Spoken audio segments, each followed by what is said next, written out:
Please welcome Representative Judy Chu.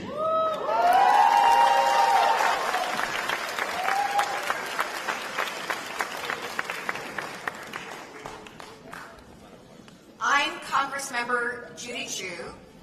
I represent Monterey Park in Congress. It's such a special place for me because it's where I've lived for 37 years, and it's where I served for many years on the City Council and as mayor. That is why I'm especially grateful to President Biden for coming to our city, which has a deep hole in its heart, a hole that is yet to heal. To have the leader of our nation come here to console our grieving community is monumental. President Biden, your presence is making a difference to so many. It was on Lunar New Year's Eve, January 21st, a time that should have been one of celebration and joy, that a gunman came into our city at Stardance Studio, killing 11 people and wounding 9 others. He then drove to another dance studio, Lai Lai Ballroom in Alhambra, to shoot even more people. Thankfully, Brandon Tsai heroically disarmed him, but then he got away. As our entire city and LA area awoke the next day, the fear and shock was palpable. I was on the ground at City Hall that next morning. I saw the fear in my neighbors' eyes and heard the terror in their voice as they told me they were afraid to go home, go shopping, or even send their children to school. A day-long manhunt ensued, but thankfully, Sheriff Robert Luna and his team tracked him down miles away. Surrounded, he ended his own life. Though the immediate danger of the shooter was gone, Monterey Park and the Asian American community nationwide are still reeling, and we are still grieving. As the first suburban Chinatown in the U.S., Monterey Park holds a special place in the heart of the nationwide Asian American community. That's why it feels as though the attack on Monterey Park was an attack on Asian America. I've met with the victims' families, and I've come to understand how special the victims were. They were mothers, fathers, sons, and daughters. They were all Asian American immigrants from China, Hong Kong, Vietnam, Taiwan, and the Philippines, who worked hard to build their lives here. They did not deserve to be taken from us. But what is making a difference is the community. I want to thank the community for helping so immensely in their recovery. I know many of you are here today, and I especially want to thank President Biden for providing every federal resource possible. From the moment the shooting happened, federal law enforcement resources were here on the ground to help in the manhunt. Then, in the days following the attack, Vice President Harris and senior White House staff were here, bringing condolences from the president.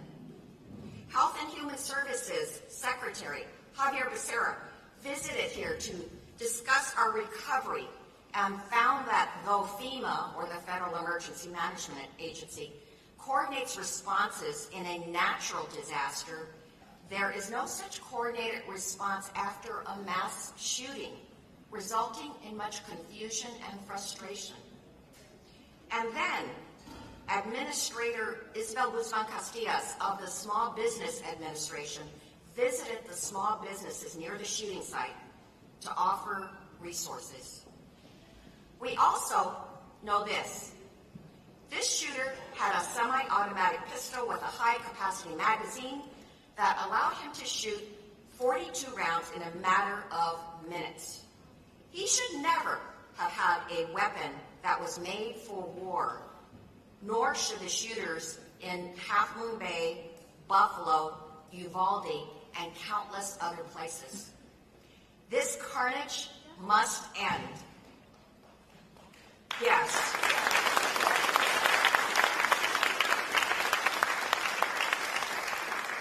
And that's why we must pass a national assault weapons ban.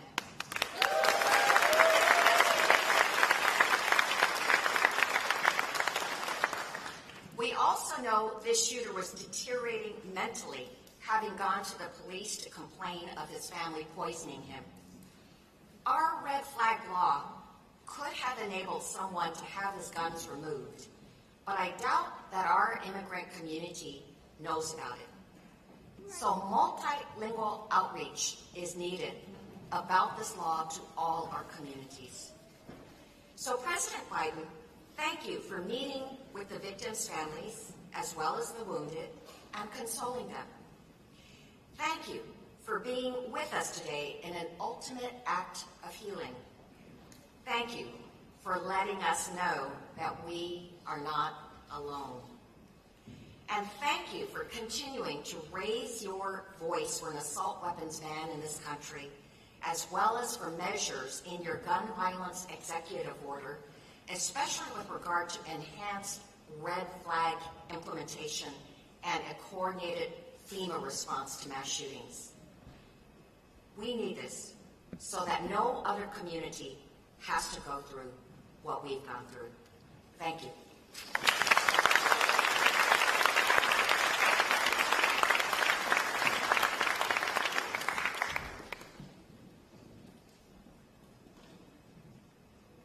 Please welcome Los Angeles County Supervisor Hilda Solis.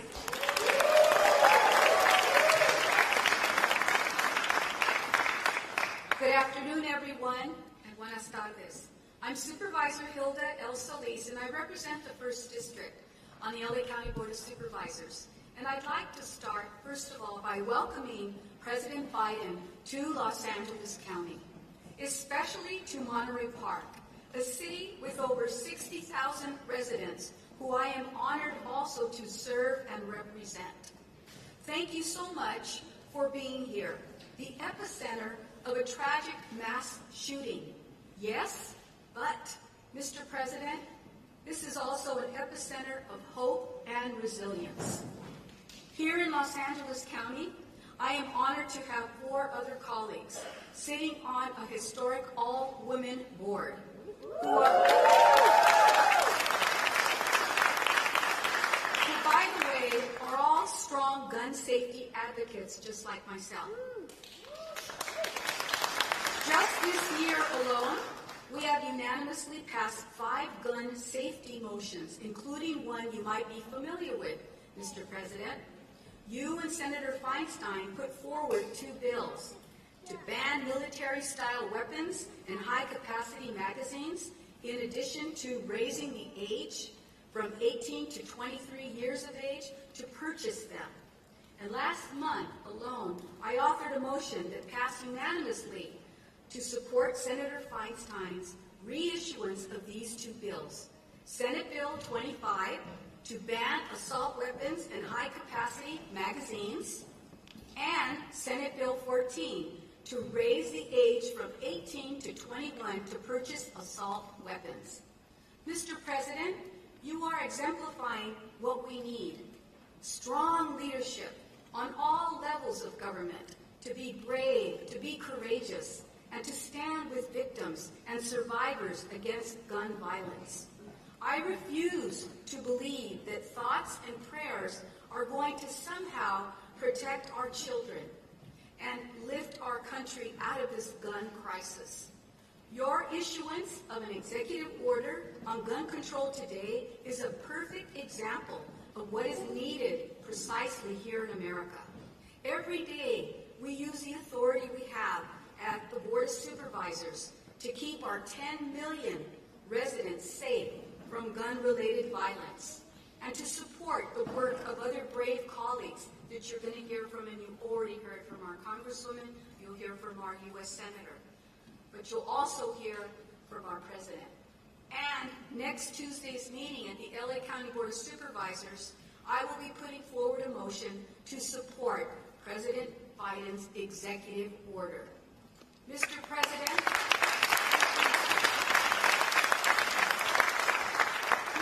President, you have my support, and I believe the support of many in Los Angeles County. And LA County is ready and willing to continue supporting your efforts and vision to have a safer America for everyone. Sí se puede, and muchas gracias.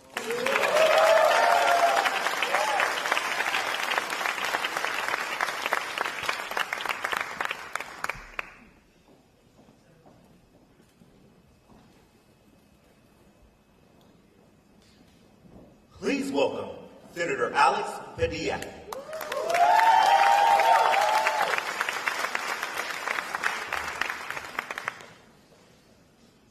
Good afternoon, Monterey Park. Good afternoon. It is a solemn honor to be back in Monterey Park today, here alongside so many friends and colleagues, including Representative Judy Chu and Supervisor Solis, whom you just heard from, but also with first responders, with community leaders, with friends and loved ones of those wounded or taken from us in January. And it is my privilege, Mr. President, yes, he can hear me. It is my privilege, Mr. President, to welcome you back to California. But I must say that this year it's been too often in the shadow of tragedy and heartbreak. Now, today we gather in Monterey Park, a proud and diverse and welcoming community.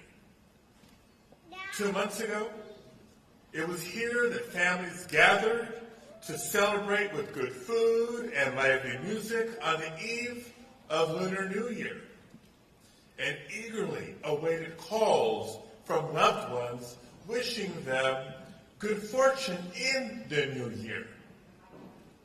But instead, the families of 20 of our neighbors, after a night of horror, received a different type of call.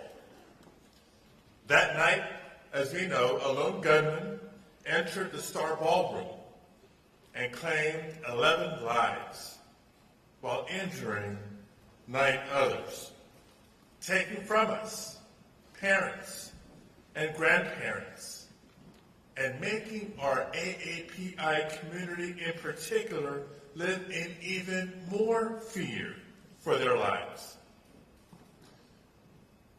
Now, there's no denying it.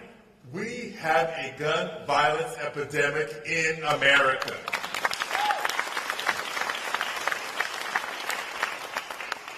The gun industry continues to work overtime to create a culture of chaos, because to them, American lives are worth less than the profits they make on the guns that they sell.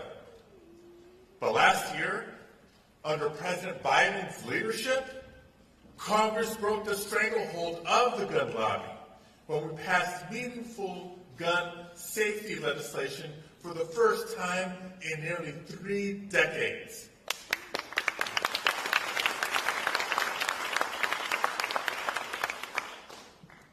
But today, as we gather, not just to remember, we can celebrate the continued leadership of President Biden with his historic executive actions to enforce background checks, to further analyze, get this, to further analyze the despicable tactic of marketing guns to children that the gun lobby is engaged in, but also to make sure that we surge resources for communities like this in the wake of mass shootings.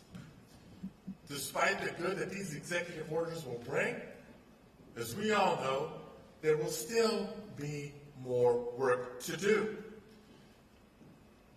That includes bringing back universal background checks. Absolutely. And as Supervisor Solis just mentioned, we should follow the example of then Senator Biden and our own Senator Dianne Feinstein for their work in 1994 in banning the sale of assault weapons, and we should ban high-capacity magazines as well.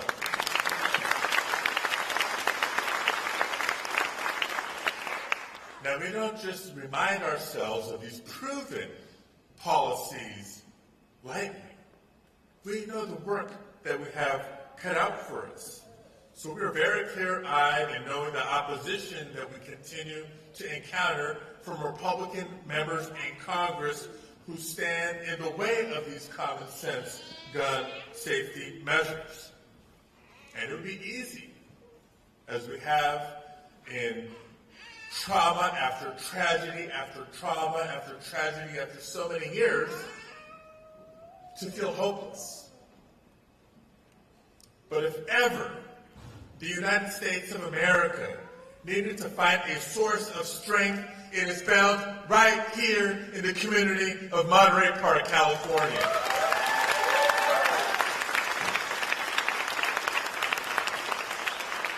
Just think about what we saw, what the nation saw in the days and weeks after the tragedy in January. What we saw was remarkable resilience. We saw the strength of those who rallied this community, like my guest at this year's State of the Union address, the former mayor, Henry Lowe. Give him a round of applause. Along with the new mayor, the entire council, all the leaders of this community, elected and otherwise, who came together to call for calm and healing for so many families. We saw the strength of this very Boys and Girls Club, who honored those lost by celebrating Lunar New Year and giving kids a chance and a place to play or to cry and to heal. We saw the strength in the waves of community members who gathered to build a memorial outside the Star Ballroom, where neighbors would come together to comfort one another and to process the tragedy together. You see, as we heal, and it's a process, it will continue to take time, but as we come together to heal, we know, just as President Biden knows, that the pain and the heartbreak may diminish over time, but it will never completely go away. But we can honor those who were taken from us by taking action to prevent future incidents of gun violence. We can and must save lives. We know what to do. We need the will of Republican members of Congress to help us do it. And we can honor those lost by reclaiming the sacred spaces and celebrations and by embracing the people and places that will always make Monterey Park strong and special. Thank you all for being here today. Thank you for having me. Let's welcome President Biden.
Ladies and gentlemen, the President of the United States.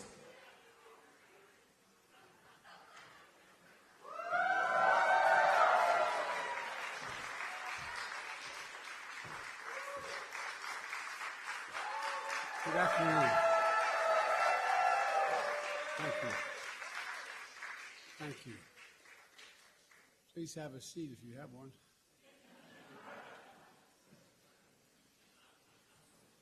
Good afternoon. Saturday, January 21st, 2023, Lunar New Year. A time to enjoy. A ballroom dance studio, place of happiness, friendship, and belonging. People across backgrounds and generations celebrating their cultural roots and bonding through ballroom song and dance. Place of refuge where immigrants have lived for years. Supported new immigrants who just arrived, becoming not just friends but family. But as we all saw, a day of festivity and light turned into a day of fear and darkness. A holiday of hope and possibilities marked by horror and pain. Vibrant dances, music replaced by vigils and memorials. 11 souls taken, 9 injured. Private mourning made public. That sense of safety shattered. Survivors will always carry the physical and emotional scars. Families left behind who will never be the same. One of the worst mass shootings in California history. A tragedy that has pierced the soul of this nation here in Monterey Park, the San Gabriel Valley, the heart of the Asian American community. My dear friend Judy Chu, former mayor of Monterey Park, your Congresswoman and chair of Congressional Asian Pacific Caucus. Senator Alex Padilla, champion for this community, the entire state. My good friend Supervisor Hilda Solis and all elected officials, law enforcement, first responders, faith leaders, community members, all here today. You've shown up for this community, and I know you always will. To the families of victims who spend time, I get a chance to speak with today, and whom Vice President Harris spent time with a few weeks ago. I'm here on behalf of the American people to mourn with you, to pray with you, to let you know you are loved and not alone. Every case is different, but I know what it's like. I know what it's like to get that call. I know what it's like to be told. I know what it's like to lose a loved one so suddenly. It's like losing a piece of your soul. It's like a black hole in your chest you feel like you're being sucked into. Suffocating. Hardly able to breathe. The anger, the pain. The depths of the loss so profound it's hard to explain. The suddenness tends to magnify the grief.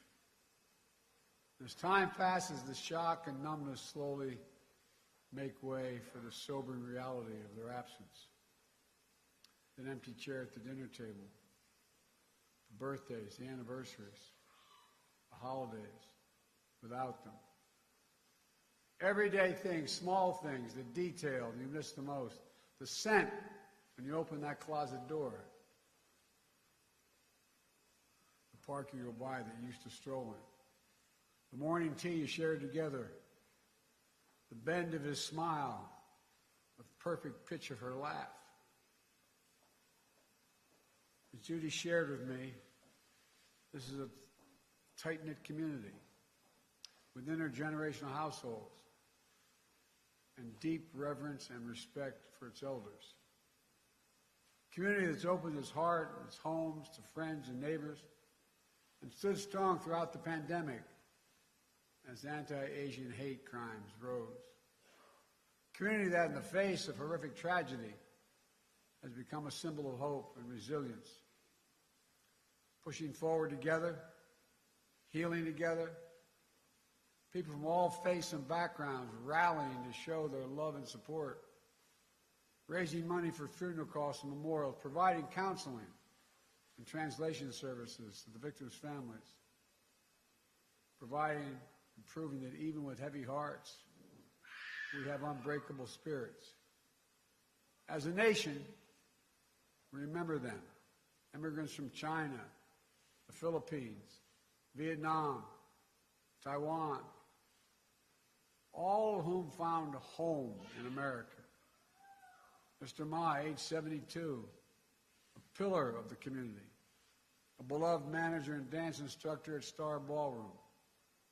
He walked patrons to their cars at night, helped new immigrants find jobs. His children and grandchildren will carry on his legacy in the spirit of one of his favorite Chinese proverbs: cherish the people in front of you. Cherish the people in front of you. And Igao, 72, Mr. Nice, for his kindness, his positivity, his infectious smile, a free spirit always ready to lend a helping hand. He died shielding his dance partner. Shoju on you, 57, devoted mom, wife, sister, woman of faith, always there to help others, bringing food and newspapers to family members who had trouble walking. Always working tirelessly with her husband to build a future for their 3 children. Nancy Jian, 62, known as Sister Sunshine. She loved to play cards, piano, and the weekly volleyball game. Always sharing her homegrown plants and vegetables with neighbors and friends. A dedicated mom, married nearly 40 years. Husband and wife who were always together, even in their last dance. Valentino Alvaro, 68 years old. A servant of God. Life of the party. Storyteller. Who made the whole room laugh. A man devoted to his children and his grandchildren. May Minan, 65, bedrock of her family and friends. The eternal optimist, avid dancer who'd visit the studio every weekend, often leaving snacks behind for her classmates. She radiated positive energy through her laughter, her kind words, and her smile. Moy Dayun, 67, refugee, community builder, cherished friend, known for her kindness, her sweetness, her generosity, a beloved family, the center of her world. Diana Tom, 7 years old, devoted daughter, wife, mother, grandmother, who loved to sing karaoke. A giver and an adventurer who loved to explore new foods and travel the world. Charles Zhao, 76, grateful, reflective, believed in living to the life to the fullest. He constantly showed his family and friends and showered them with warm words of encouragement, hope, and love. Tao Yo, 64, a lifelong learner. He retired as a business manager and was pursuing a second career as a pharmacist while caring for his elderly mother. A man beloved by his wife, children, and friends for his compassion, his determination, and his wisdom. Lily Lee, 63, a matriarch with absolute strength, optimism, and grace. Her daughter wrote, "Stolen is a grandmother whose granddaughter fell asleep many nights nestled between her loving arms. Taken away is the opportunity for her grandson to feel her love and warmth." All of them lived lives of love, sacrifice, and service for their families, for their community. They represent a bigger story, who we are as Americans, embodying the simple truth that our diversity is the strength of this nation. We saw that strength in Maria Young.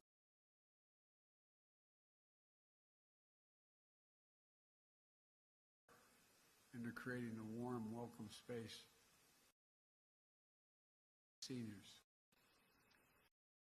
That strength in Brandon Say, who met me at the airport, whom Jill and I have gotten to know.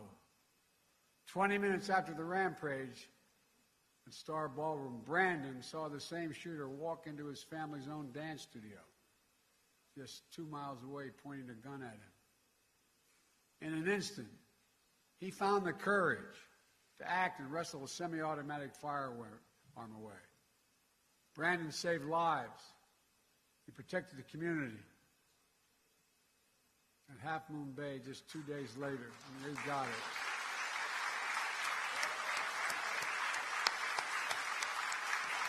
Brandon, stand up.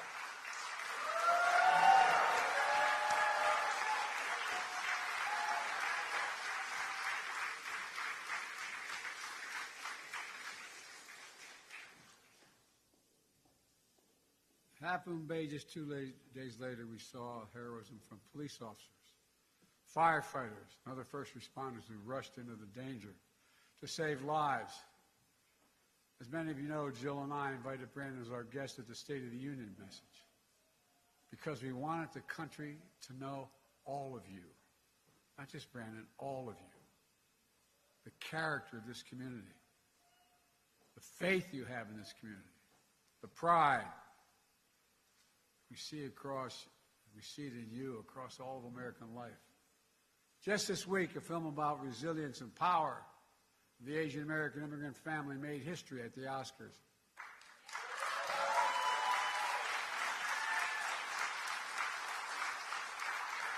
Echoing the heart of so many in this community.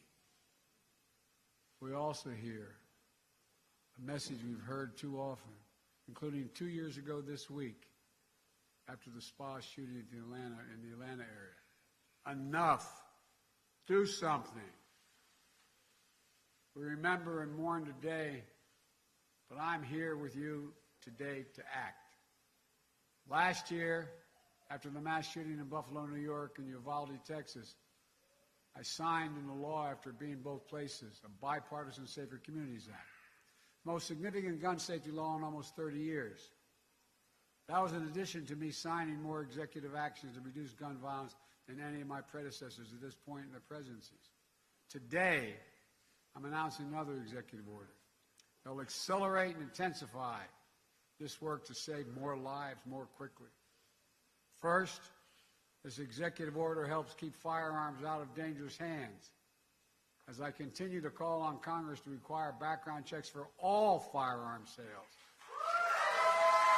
And in the meantime, my executive order directs my Attorney General to take every lawful action possible to move us as close as we can to universal background checks without new legislation. It's just common sense to check whether someone is a felon, a domestic abuser, before they buy a gun. The executive order also expands public awareness campaigns about the red flag laws, which my son, before he died, Attorney General in Delaware, was a great proponent of and instituted. So more parents, teachers, police officers, health providers, and counselors know how to flag for a court that someone is exhibiting violent tendencies, threatening classmates, or experiencing suicidal thoughts that make them a danger to themselves and others, and temporarily remove that person's access to firearms. And it promotes, this executive order, safe storage for firearms, something every responsible gun owner agrees with. Second thing it does, the executive order ramps up our efforts to hold the gun industry accountable. It's the only outfit you can't sue these days. It does that by calling out for an independent government study that analyzes and exposes how gun manufacturers aggressively market firearms to civilians, especially minors, including by using military imagery. And it directs the Attorney General to publicly release alcohol, tobacco, and firearms inspection reports of firearms dealers who are cited for violation of the law.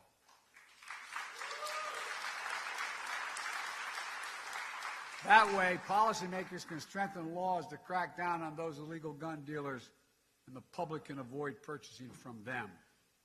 Third, the executive order improves federal coordination to support victims, survivors, and their families and communities affected by mass shootings. The same way FEMA responds to your natural disaster in California and all around the nation, and it will help folks recover and build after folks recover and build after wildfires and superstorms and droughts. For example, we need to provide more mental health support and grief and trauma,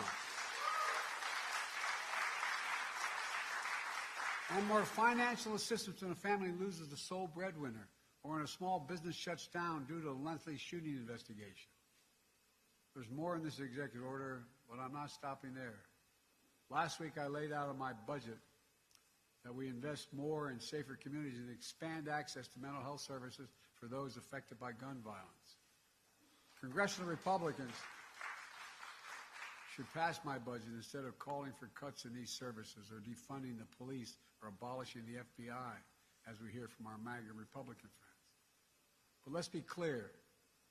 None of this absolves Congress the responsibility from the responsibility of acting to pass universal background checks, eliminate gun manufacturers' immunity from liability. And I'm determined, once again, to ban assault weapons and high-capacity magazines.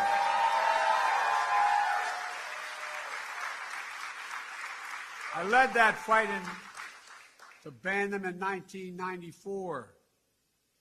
In the 10 years that law was in place, mass shootings went down. Our Republican friends let it expire 10 years later. And mass shootings tripled since then, tripled. So let's finish the job. Ban assault weapons. Ban them again. Do it now. Enough. Do something. Do something big. Folks, let me close with this.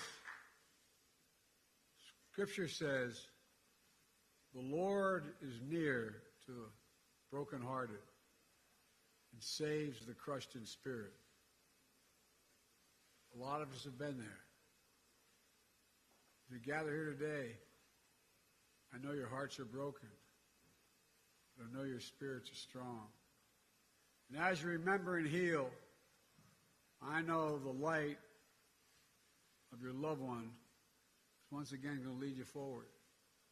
It takes time. I tell everyone, at least it did with me, it takes time.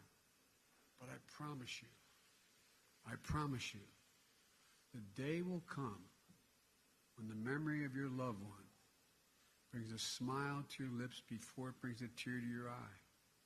The tear will never fully go away. But when you had that smile first remembrance, that's when you know. That's when you know you're going to make it. You're going to know you're going to make it. My prayer for all of you is that day will come sooner than later, but I promise you, it will come. God bless you all. I admire you so damn much.